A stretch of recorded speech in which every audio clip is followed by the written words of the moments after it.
नमस्कार. आज आपण समर्थ रामदास यांच्या जीवनाविषयी काही माहिती बघूया. रामदास हे जगातील महान संतांपैकी एक होते. ते शिवाजीचे प्रेरणास्थान होते. त्यांचा जन्म सूर्याजी पंथ आणि रेणुकाबाई यांच्या पोटी 1660 मध्ये महाराष्ट्रातील जांब येथे झाला. त्यांचे मूळ नाव नारायण होते.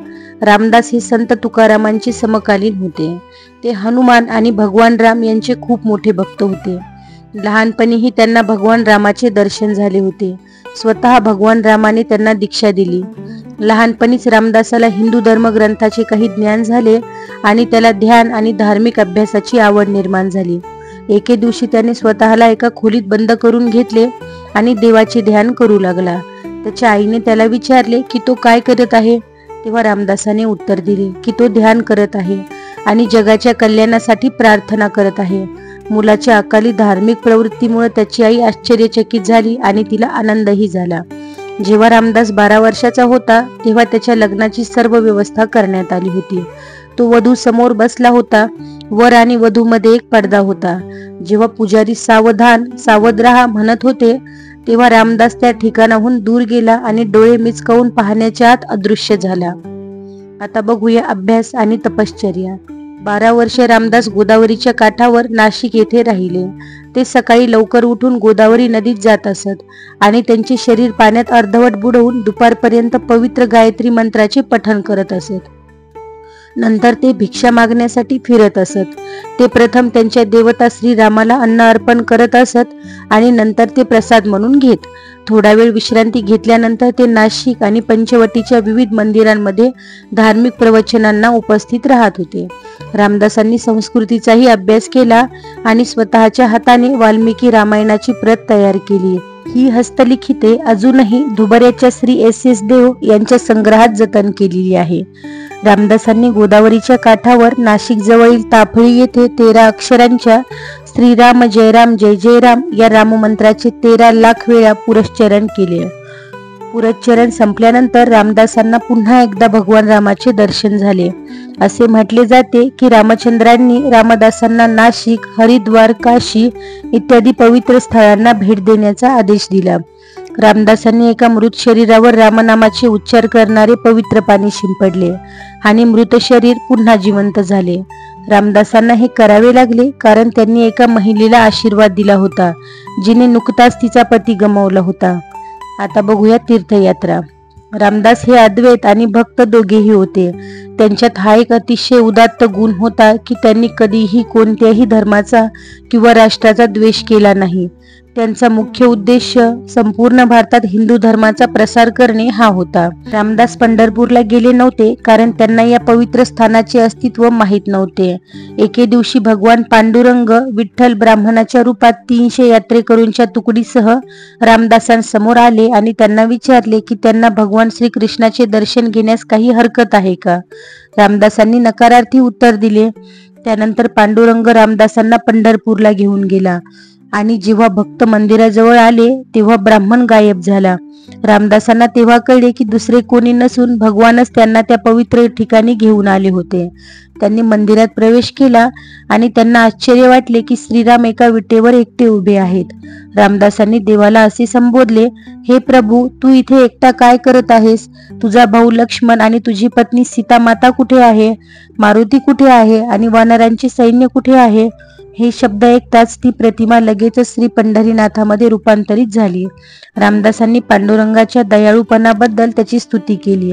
त्याच्या पुढे नतमस्तक झाले आणि त्याचे दुर्मिळ दर्शन मिळाल्याबद्दल आनंदाचे गीत गायले. रामदासांना आता दुप्पट खात्री पटली की परमेश्वराचे अनेक अवतार हे त्याचेच अनेक रूप आहेत आणि त्यांनी असा उपदेश केला की प्रत्येकाने जगातील सर्वांची काळजी घेणाऱ्याचा आदर आणि उपासना करावी. रामदासांनी नंतर मनापासून पांडुरंगाची पूजा केली आणि पांडुरंग विठ्ठलाचे वारंवार भक्त बनले.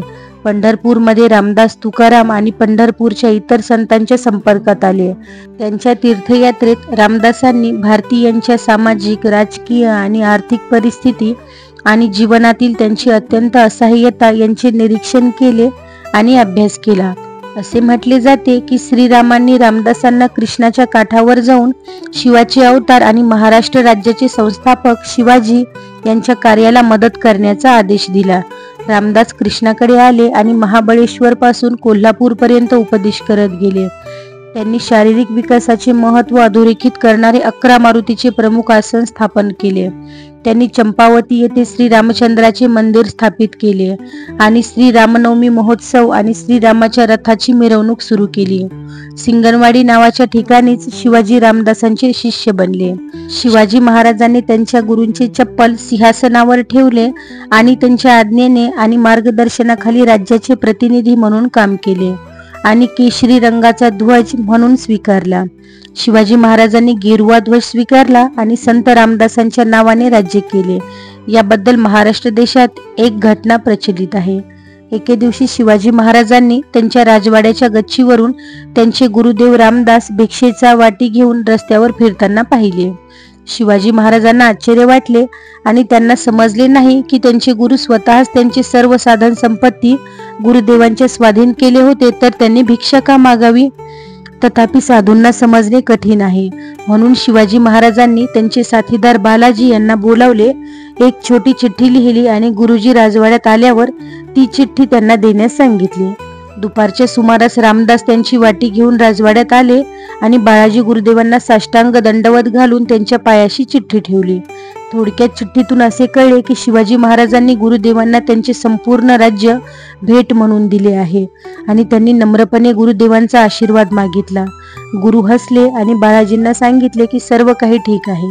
दुसऱ्या दिवशी सकाळी रामदासांनी शिवाजी महाराजांना बोलावले आणि विचारले की त्यांनी त्यांचे राज्य सोडल्यामुळे स्वतःचे काय करायचे आहे. शिवाजी रामदासांसमोर नतमस्तक झाले आणि म्हणाले की जर त्यांनी आपले आयुष्य गुरुदेवांच्या सेवेत घालवले तर ते खूप आनंदी होतील आणि स्वतःला धन्य समजतील. मग रामदास म्हणाले, ही वाटी घ्या, आपण आपल्या राज्यात फेरी मारूया. म्हणून रामदास आणि शिवाजी साताऱ्यात भिक्षा मागत फिरले. लोकांनी आदराने त्या जोडप्याला नतमस्तक केले आणि त्यांना भिक्षा दिली. ते जोडपे नदीवर परतले. रामदासांनी त्यांचे साधे जेवण तयार केले आणि गुरुदेवांनी जेवण संपवल्यानंतर जे उरले ते शिवाजीने खाल्ले. मग शिवाजीने हसत हसत गुरुदेवांना विचारले की त्यांना भिकारी बनवल्यानंतर ते त्यांचे काय करणार आहेत. रामदासांना माहित होते की राजासमोर एक उदात्त आदर्श निर्माण करण्याची संधी आली आहे. रामदासांनी शिवाजीला त्यांच्या रामदासांच्या नावाने राज्य चालवण्यास सांगितले. गेरुवा चादरला आपला ध्वज म्हणून स्वीकारण्यास सांगितले आणि त्याच्या सन्मानाचे रक्षण करण्यास सांगितले. आणि असे मानण्यात येते की राज्य स्वतःचे नाही तर ते देवासमोर न्याय आणि चांगल्या पद्धतीने राज्य करण्यासाठी एक विश्वास आहे. आणि अशा प्रकारे गेरुवा ध्वज शिवाजीकडे आला. रामदासांनी अनेक वर्ष तीर्थयात्रांना भेटी दिल्या. त्यांनी महाराष्ट्रात अनेक हनुमान मंदिरे उभारली. जेव्हा ते त्यांच्या तीर्थयात्रेवरून परतले तेव्हा कोणीतरी रामदासांना सांगितले की त्यांची आई त्यांच्यासाठी खूप दुःखी आहे आणि त्यांच्या वियोगामुळे निर्माण झालेल्या अत्यंत दुःखामुळे त्यांची दृष्टी गेली आहे. रामदास ताबडतोब त्यांच्या आईला भेटायला गेले. त्यांनी त्यांच्या आईला नमस्कार केला. अनेक वर्षांच्या अनुपस्थितीनंतर त्यांच्या मुलाला भेटून त्यांची आई अत्यंत आनंदी झाली. रामदासांनी त्यांच्या आईच्या डोळ्यांना स्पर्श केला. त्यांच्या मुलाच्या योगिक शक्तीने त्यांनी त्यांची गमावलेली दृष्टी परत मिळाली. त्यांचे उपदेश आणि जीवन बघूया. रामदासांचे वागणे खूप विचित्र होते. बाहेरच्या जगाला तो वेडा वाटायचा. त्याच्याकडे एक लहान धनुष्य होते. त्याच्या शेजारी असंख्य दगड असायचे ज्यातून तो दिसणाऱ्या प्रत्येक वस्तूवर मारा करायचा. त्याच्या शिकवणीत खरोखर रस असलेल्या लोकांना त्याने श्रीराम जय राम जय जय राम हा मंत्र दिला. रामदासांचे 1100 शिष्य होते. त्यापैकी 300 महिला होत्या. महिला शिष्या देखील तज्ञ उपदेशक आणि सदाचारी होत्या. रामदासांनी हिंदू धर्माचा प्रसार करण्यासाठी आपल्या शिष्यांना भारताच्या सर्व भागात पाठवले. उत्तरेकडील त्यांचे शिष्य आणि मठांनी थेट किंवा अप्रत्यक्षपणे शिवाजी आणि त्यांच्या कार्याला मदत केली. दक्षिणेकडील तंजावर भोवती रामदासांच्या संघटनेने शिवाजीचा मुलगा राजाराम याला जिंजीला जाऊन औरंगजेबाशी 20 वर्षे युद्ध करण्यास मदत केली. रामदास जेव्हा तंजावरला भेटले तेव्हा शिवाजीचा सावत्र भाऊ व्यंकोजी त्यांचे शिष्य झाले. रामदासांनी त्यांचे थेट शिष्य भीमास्वामी यांना तंजावर मठाचे महंत म्हणून नियुक्त केले. आता बघूया शेवटचे दिवस. रामदास सामान्यतः जंगलात राहणे पसंत करत असत. जिथे त्यांना चांगले ध्यान होते असे ते म्हणायचे. त्यांच्या शेवटच्या काळात रामदासांनी त्यांचा वेळ अंशतः साहित्यिक कार्यात आणि अंशतः उत्तर आणि दक्षिण दोन्ही ठिकाणी त्यांच्या शिष्यांच्या आणि मठांच्या पद्धतशीर उभारणीत घालवला. दासबोध, मनाचे श्लोक, मनाला उद्देशून लिहिलेले श्लोक, करुणाष्टक, देवाचे स्तोत्रे आणि रामायण, श्रीरामाने लंकेवर विजय मिळवणे आणि रावणाचा पराभव करणे याचे वर्णन करणारे यासारख्या रामदासांच्या साहित्यकृती खूप लोकप्रिय आहेत. भारतात हिंदू धर्माचे पुनर्वसन करण्यासाठी रामदासांच्या असाधारण संयम आणि दृढ निश्चयाला श्रद्धांजली म्हणून लोकांनी त्यांना समर्थ सर्वशक्तिमान रामदास असे नाव दिले. हे नाव त्यांना अत्यंत योग्य होते. महाराष्ट्राच्या या महान गुरूंनी 1682 मध्ये सातारजवळील सज्जनगड येथे शेवटचा श्वास घेतला. हा किल्ला शिवाजी महाराजांनी त्यांच्या निवासस्थानासाठी दिला होता. रामदासांनी शेवटच्या श्वासात राममंत्राचा उच्चार केला. जग सोडून जाताना त्यांच्या शरीरातून एक तेजस्वी प्रकाश बाहेर पडला आणि रामदास भगवान रामाच्या प्रतिमेत लीन झाले. रामदासांनी त्यांच्या शिष्यांना दिलेली शेवटची सूचना अशी होती, तुमच्या शारीरिक इच्छांबद्दल जास्त विचार करू नका. भक्तांसोबत सत्संग करा. तुमच्या हृदयात भगवान रामाची प्रतिमा ठेवा. नेहमी भगवान रामाचे नाव घ्या. वासना, लोभ, क्रोध, द्वेष आणि अहंकार यांचा नाश करा. सर्व प्राण्यांमध्ये भगवान राम पहा. सर्वांवर प्रेम करा. सर्वत्र त्यांची उपस्थिती जाणवा. केवळ त्यांच्यासाठीच जगा. सर्व प्राण्यांमध्ये त्यांची सेवा करा. त्यांना पूर्ण आणि निसंशय शरण जा. तुम्ही नेहमीच त्यांच्यामध्ये राहाल. तुम्हाला अमरत्व आणि शाश्वत आनंद मिळेल.